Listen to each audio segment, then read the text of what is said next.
Hello friends, आपका स्वागत है आपके यूट्यूब चैनल सैनिक एकेडमी पे। मैं नेहा मैम आज आपको हिंदी का कुछ टॉपिक्स लेकर आई हूँ। जानते रहेगा जो हिंदी आपको ऑल कॉम्पिटिटिव एग्जाम, जितने भी कॉम्पिटिटिव एग्जाम होंगे उससे हिंदी का आपका बेस यहाँ से आपका तैयार हो जाएगा।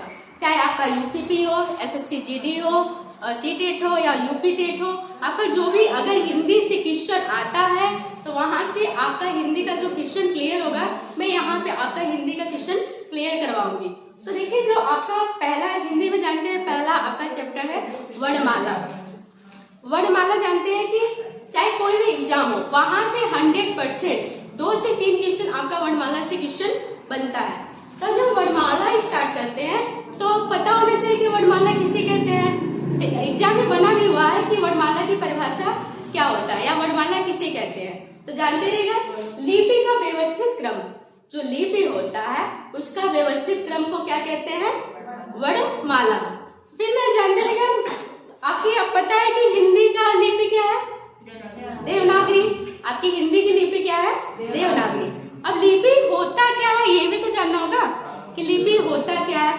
जैसे हमारी पीढ़ी चलती है कि हम किसी का नाम देते हैं, जैसे कि हम कहते हैं कि जैसे गांव में लोग कहते हैं कि कोई काला होता है तो उसका नाम करिया रखते हैं, या फिर कोई लंबा होता है तो उसको लंबू बुलाते हैं, कोई छोटा होता है उसको छोटू बुलाते हैं, किसी का हाथ पैर टेढ़ा होता है उसको टेढ़ू बुलाते हैं। ऐसे ही बुलाते हैं ना। गांव वाले नाम क्रिएट करने में बहुत आगे होते हैं, लेकिन जब बात आती है शहर की तो शहर वाले क्या रखते हैं? वैसलीन का पर्चा दे के कहते हैं वसु, नाम रख देंगे वसु।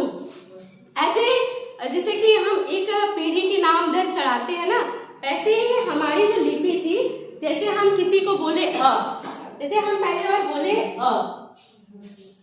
बोले तो क्या एक ध्वनि निकली कि हमारी एक ध्वनि है और इसकी पहचान होगी। हमको जो दर्शाए संकेत किए वो इस रूप में लिखे, लिखे, इसकी ध्वनि हो गई और ये संकेत किए इस रूप में ई लिखे। तो हम ई का जो दर्शाते हैं या पहचान कराते हैं इस रूप में कराते हैं, और इसकी जो ध्वनि निकली उसको क्या कहते हैं? ई। तो ऐसे ही हमारे वर्णमाला में कुल 52 वर्ड दर्शाए गए। तो यही लिपि का ही व्यवस्थित क्रम हमारा क्या कहलाता है? वर्णमाला। फिर बात आती है कि वर्णमाला मतलब वर्णों का समूह। तो वर्ण क्या होता है? जैसे वर्णमाला हो गया तो वर्णों के समूह को हम क्या कहते हैं? वर्णमाला। आपको पता है कि देखिए वर्णमाला, देखिए वर्ड जानते हैं, वर्णमाला के वर्णों का समूह कहते हैं। लेकिन वर्ण होता क्या है जानते हैं? एग्जाम में कई बार क्वेश्चन बना है कि भाषा की सबसे छोटी इकाई क्या होती है। तो जो भाषा होती है उसकी सबसे छोटी इकाई क्या होता है? वर्ण। वर्ण मतलब वर्ण को हम वर्ण भी कहते हैं या ध्वनि। जैसे हम लिखे तो क्या हो गया? एक वर्ण हो गया। जैसे हमने लिखा लेकिन एक वर्ण हो गया, लेकिन हम बोल भी तो रहे तो क्या हो गया? एक ध्वनि। तो वर्ण को भी हम ध्वनि भी कहते हैं और वर्ण भी कहते हैं। अब ये जानते रहेगा, जैसे कि मान लीजिए हम लिख लिए एक वर्ड हो गया, तो कई मान लीजिए हम कई वर्ड लिख लिए, लिख लिए, म लिख लिए, न लिख लिए। हमने 3 वर्ड लिखा और 3 वर्ड मिलके क्या बन गया? शब्द। तो वर्णों के क्वेश्चन बनता है। देखिए आपका हम लिखे थे, एक क्या था? एक वर्ड था, लेकिन इन्हीं 3 वर्ड लिखे, ये वर्ड मिलकर क्या हो गया? एक शब्द। क्या? सार्थक शब्द। अगर हम ये मतलब उल्टा लिखते तो क्या सार्थक बनता? जैसे हम लिख दे यहाँ म लिख दे, यहाँ न लिख दे, तो क्या ये सार्थक शब्द बना? नहीं बना ना। तो वर्णों के मेल से जो एक सार्थक शब्द बनता है उसे हम क्या कहते हैं? शब्द। अब हम कह रहे कि ये शब्द बन गया। अब कह रहे कि अमन बाजार जाता है, अमन बाजार जाता है। तो ये क्या बन गया? एक वाक्य कि अमन क्या है? बाजार जाता है। तो हमारा एक वाक्य। तो पूछेगा आपसे वर्ड क्या होता है? तो एक आपका वर्ड आपका ये हो गया, और कई वर्डों के मेल से आपका क्या बना? शब्द बना, और कई शब्दों के मेल से आपका क्या बना? एक वाक्य बना। फिर आपकी बात आती है कि जो वर्णमाला होता है, आपको पता है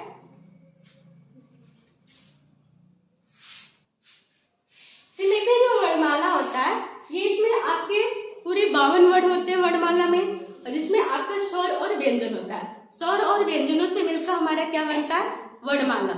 अब पूछेगा जो स्वर होता है इसकी संख्या, मूल संख्या कितनी होती है, तो 11 होती है, और कुल संख्या पूछेगा 13। अब स्वर होता क्या है, मान लीजिए अ से लेकर ग तक हम लोग बचपन में ही पढ़े हैं कि आ इ ई उ ऊ, फिर क ख ग घ अंग, आपका बचपन से लेकर अ से ग तक पढ़े हैं, लेकिन उसमें क्या स्वर है क्या व्यंजन है ये भी तो पता होना चाहिए। तो आप जानते रहिए जो अ से लेकर अह तक होता है, अ आ इ ई उ ऊ ऋषि, फिर ए ऐ ओ औ अंग अह, ये आपके क्या होते हैं, स्वर होते हैं। अब बकिया जो क से लेकर ग तक होता है वो क्या होता है, व्यंजन। लेकिन आपके एग्जाम में पूछ दे कि स्वरों की मूल संख्या कितनी होती है, तो आपका कितना होता है, 11। अगर कुल संख्या पूछ दे स्वरों की तो ये आपका 13। अब व्यंजनों की कुल संख्या आपकी पूछ देगा तो 41 होता है, और मूल संख्या पूछ देगा तो 43। देखिए फिर पहली बात, सॉरी 33। फिर बात करते हैं कि स्वर होते क्या है। आपको पता है स्वर क्या होते हैं, पता है ना, स्वतंत्र रूप से बोले जाने वाले शब्द क्या होते हैं, स्वर होते हैं। मतलब जिसका उच्चारण हम किसी की सहायता से ना करें, स्वयं उच्चारण हो जाए उसे हम क्या कहते हैं, स्वर कहते हैं। अब इन जानते रहेगा, अभी स्वर बताए कि अ से लेके अह तक होता है, मूल संख्या इसका 11, कुल संख्या आपका 13। देखिए मूल संख्या आपका अ से लेकर अ तक जो होता है आपका क्या होता है, इसकी संख्या 11 होगी। लेकिन जो अंग अह होता है, अंग अह इसको हम क्या कहते हैं, अयोगवा। जो अंग अह होता है इसको हम क्या कहते हैं, अयोगवा। ये एग्जाम में क्वेश्चन बना है, बहुत इंपॉर्टेंट है, पूछ देगा अयोगवा स्वर क्या है, या अयोगवा वर्ड क्या है, तो क्या है, अंग और अह। जो अंग को हम क्या कहते हैं, अनुनासिक, और अह को क्या कहते हैं, विसर्ग। फिर देखते हैं स्वर के प्रकार, कि स्वर कितने प्रकार के होते हैं। तो जानते रहिए स्वर 3 प्रकार के होते हैं। पहला ह्रस्व स्वर, दूसरा दीर्घ स्वर, और तीसरा प्लुप्त स्वर। जिसमें जानते रहिएगा ह्रस्व स्वर जिसे कहते हैं, मतलब जिसके उच्चारण में, ह्रस्व स्वर वो होता है जिसके उच्चारण में कम समय लगता है या फिर एक मात्रा का समय लगता है, उसे हम क्या कहते हैं, ह्रस्व स्वर। इसमें देखिए आते एग्जाम्पल सीधे आपसे पूछ देगा कि ह्रस्व इनमें से कौन नहीं है या कौन है। तो जानते रहिए कि अ, इसका आप बोलेंगे अ, तो इसमें एक ही मात्रा का समय लग रहा है ना, ई आपका एक ही मात्रा का, ऐसे अ ई उ अ ऋषि आपका क्या होते हैं, ह्रस्व स्वर होते हैं। फिर जब दीर्घ स्वर होता है इसमें 2 मात्रा का समय लगता है, या फिर पूछ देगा कि ह्रस्व की अपेक्षा अधिक समय लगता है जिसके उच्चारण में, उसे क्या कहते हैं, दीर्घ स्वर। क्या कहते हैं, दीर्घ स्वर। जैसे हम कहते हैं आ, देखिए हम बोल लेते अ, तुरंत कम समय लगा, लेकिन हम बोले आ तो ज्यादा समय लग रहा है कि नहीं, ई ज्यादा समय लग रहा है, ऊ, फिर आपका ए आए ओ औ, ये आ, ये आपका जो समय लग रहा है वो ह्रस्व की अपेक्षा क्या लग रहा है, अधिक समय लग रहा है, इसे हम क्या कहेंगे, दीर्घ स्वर। एग्जाम में सीधे पूछ लेगा कि इनमें से कौन सा दीर्घ स्वर नहीं है, आपका छठवां ऑप्शन नहीं देगा, एक नहीं देगा। तो आप जानते रहेगा आपका जो आ होता है, ई होता है, उ होता है, ए ऐ ओ औ आ, ये क्या होता है, दीर्घ स्वर होता है। फिर आपकी बात आती है प्लुप्त स्वर की, कि प्लुप्त स्वर क्या होता है, जो दीर्घ स्वर की अपेक्षा अधिक समय लगाए उसे क्या कहते हैं, प्लुप्त स्वर कहते हैं। जैसे हम बुलाते हैं गांव में, जैसे मान लीजिए आपका नाम राम है तो बोलते हैं ना हे राम, बोलते हैं ना राम, या फिर किसी को बुलाए मोहन, जो लास्ट में हम खींचते हैं उसे ही हम क्या कहते हैं, आपका प्लुप्त स्वर। और यही इसकी पहचान होती है कि प्लुप्त स्वर की पहचान क्या होती है, जिसमें अधिक समय लगे। जैसे हम बुलाते हैं ना श्याम, तो श्याम बुला रहे हैं ना, तो उसमें जो समय लग रहा है उसे क्या कहते हैं, प्लुप्त स्वर। तो आपका देखिए यहाँ पे क्लियर हो गया कि ह्रस्व स्वर किसे कहते हैं, दीर्घ स्वर किसे कहते हैं, और प्लुप्त स्वर। एक मात्रा का समय लगे उसे क्या कहते हैं, ह्रस्व स्वर, या फिर उसे एक मात्रिक स्वर भी कहते हैं। आपका ह्रस्व स्वर का उदाहरण क्या है, अ है, ई है, उ है और री है। और फिर जानते रहिएगा कि इसे क्या कहते हैं, एक मात्रिक स्वर।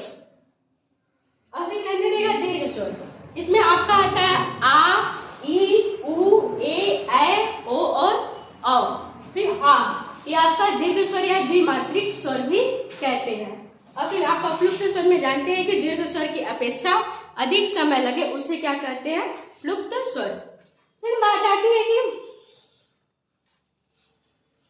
यहाँ पे आपका क्लियर हो गया स्वर के प्रकार। फिर हम देखते हैं कि स्वर जो होता है इसके जीव के प्रयोग के आधार पे इसको 3 भागों में बांटे हैं, अग्र स्वर, केंद्रीय या मध्य स्वर या पश्च स्वर। मतलब कि ऐसा स्वर जो जीव के पहले भाग से बोलता हो, और ऐसा स्वर जो जीव के बीच वाले भाग से बोलता हो, और ऐसा स्वर जो बीच के मतलब जीव के एकदम अंदर मतलब पश्च भाग से बोलता है, उसे क्या कहते हैं, पश्च स्वर। जैसे हम बोलते हैं ई, ए, ऐ, तो क्या होता है इसमें जीव का पहला वाला भाग प्रयोग होता है, अग्र भाग। ई, आप खुद बोलिए ना, ई, ए, ऐ, तो क्या होगा आपका, ये अग्र स्वर होगा।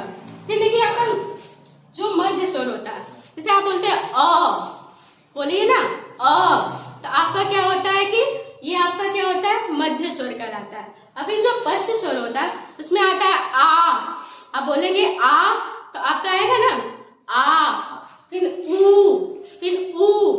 आपका ओ, औ, ये आपका क्या होते हैं, पश्च स्वर। तो इनमें से देखिए एग्जाम में ऐसे पूछता है कि इनमें से कौन सा पश्च स्वर नहीं है, तो आप जानते रहिए आ रहता है, ऊ रहता है, छोटा ऊ, बड़ा ऊ, ओ, औ, ये आपके क्या होते हैं, पश्च स्वर।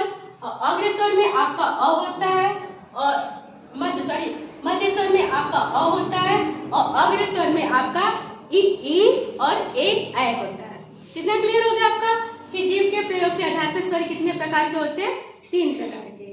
पहला भाग अग्र स्वर, मध्य स्वर और पश्च स्वर। फिर आप देखते हैं कि जो मुख द्वार खुलता है, जैसे कि हमारा मुख खुलता है उसके आधार पर भी स्वर को भी बांटा गया है। जैसे इसको 4 भागों में बांटा गया है, पहला विवृत, दूसरा अर्धविवृत, समृद्ध और अर्धसमृद्ध।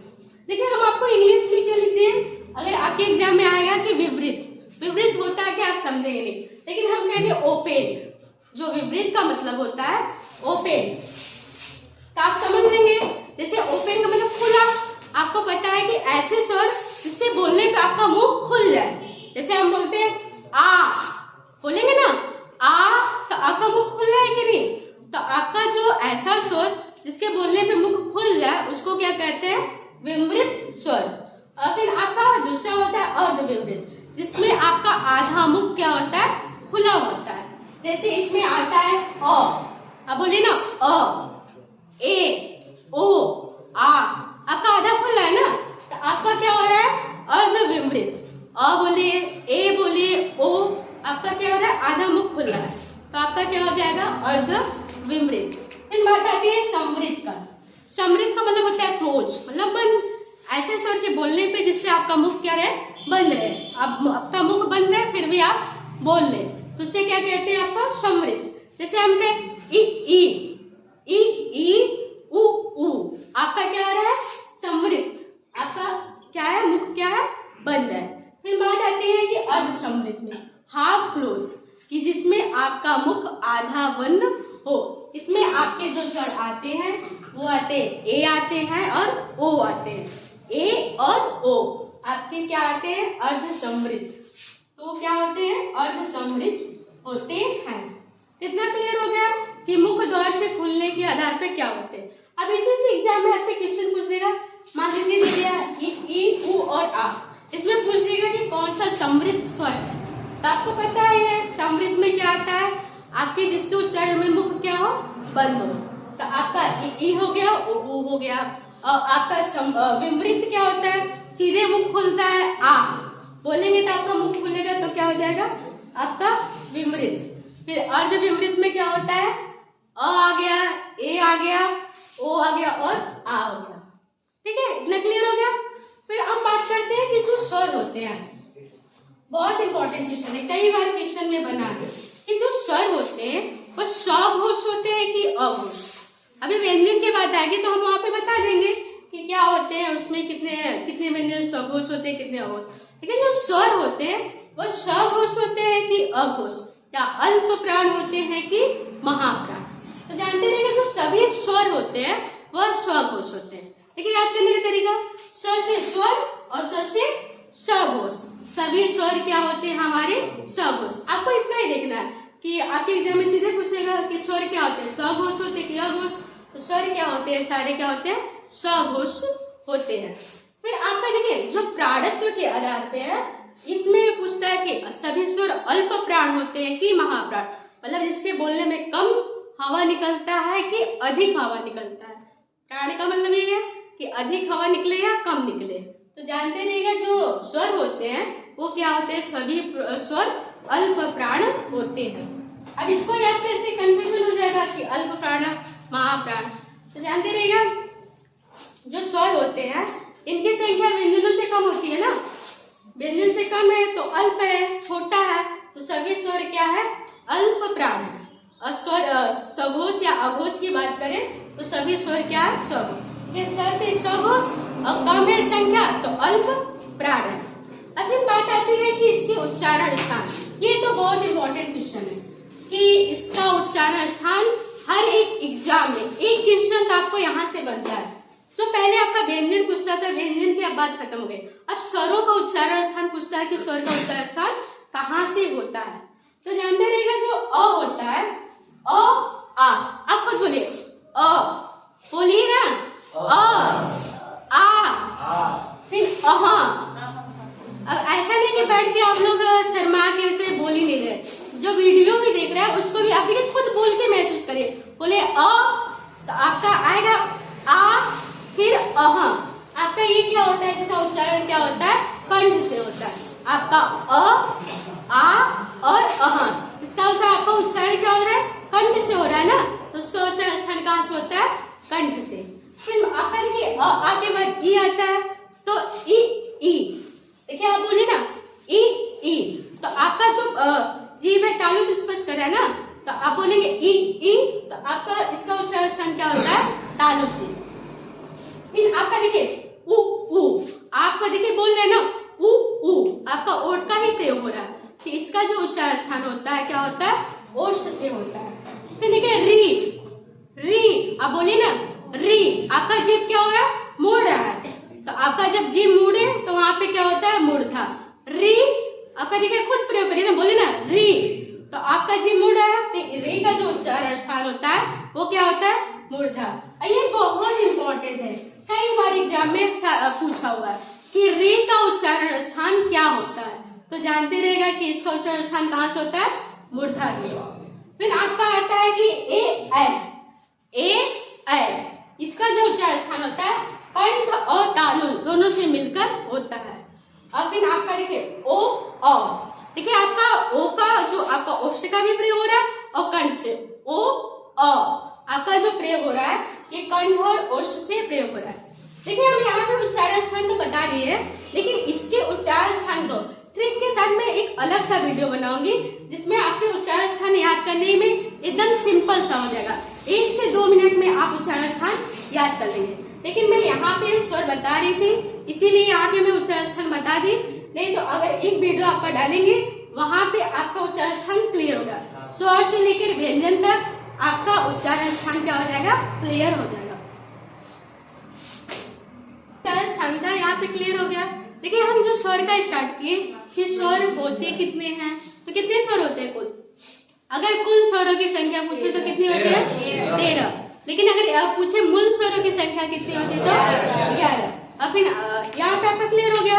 लेकिन यहाँ पे एक क्वेश्चन बहुत ज्यादा इंपॉर्टेंट पूछता है कि अयोगवा किसे कहते हैं। तो अयोगवा किसे कहते हैं, अंग और अह को। अयोगवा अंग और अह को कहते हैं। इसमें अंग आपका क्या होता है, अनुनासिक, और अह आपका विसर्ग। अब इस स्वर के कितने प्रकार होते हैं, कितने प्रकार होते हैं, 3। कौन कौन से, हर्ष स्वर, दीर्घ स्वर और लुप्त स्वर। तो आपके हर्ष स्वर में आपका अ आता है, छोटी ही, छोटा ऊ और री।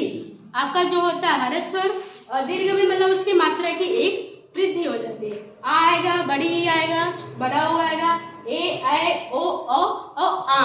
ये आपका क्या होता है, दीर्घ स्वर। बाकी आप लोग तो स्वर में जानते हैं अस्माकम का चिन्ह होता है। फिर आपका जानते हैं कि यहाँ पे स्वर के भी प्रकार क्लियर हो गए। और फिर इसके जीभ के प्रयोग के आधार पे अग्र स्वर क्या होते हैं, मध्य स्वर, पश्च स्वर क्या होते हैं। फिर इसके मुख के खुलने के आधार पे कि विपरीत क्या होता है, अर्ध विपरीत, समृद्ध, अर्ध समृद्ध, और फिर इसके उच्चारण स्थान क्लियर करिए। मैं उच्चारण स्थान को बहुत अच्छे से अभी बाद में बताऊंगी, लेकिन इसको भी देख लीजिएगा। फिर देखिए आपका स्वर का जो क्वेश्चन था आपका यहीं पे क्लियर होता है, और जो भी स्वर का क्वेश्चन आता है इससे बाहर नहीं जाता है। अगर एग्जाम में स्वर से अगर क्वेश्चन भी आएगा, वर्णमाला के अगर स्वर से क्वेश्चन आता है तो इसके बाहर आपसे क्वेश्चन आता ही नहीं एग्जाम में। अगर आप लोग इसे अच्छे से स्क्रीनशॉट लेकर नोट्स बना लेंगे तो आपके आगामी एग्जाम के लिए बहुत महत्वपूर्ण होगा। फिर मैं अगले वीडियो में आपको व्यंजन के बारे में लेकर आऊंगी, उसके डिटेल्स आपको अच्छे से बताएंगे, उसके बारे में बताएंगे। फिर उसके बाद अगला वीडियो आपका उच्चारण स्थान से होगा। उच्चारण स्थान को हम एक ट्रिक के साथ बताएंगे कि आपका मतलब 2 मिनट में आपका सारे उच्चारण स्थान स्वर से व्यंजन तक आपके क्लियर हो जाएंगे।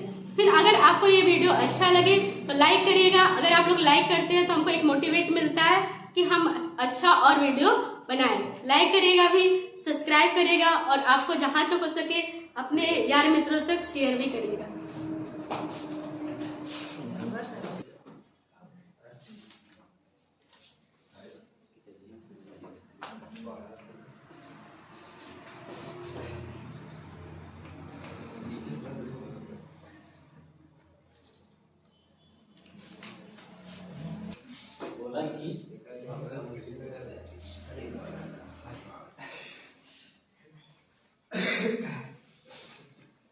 ये सैनिक एकेडमी के सभी स्टूडेंट सैनिक एकेडमी के सभी स्टूडेंट देखिए बहुत अच्छे से जो है कह सकते हैं अनुशासन में बैठे हुए हैं, और साथ ही बहुत अच्छे से पढ़ते भी हैं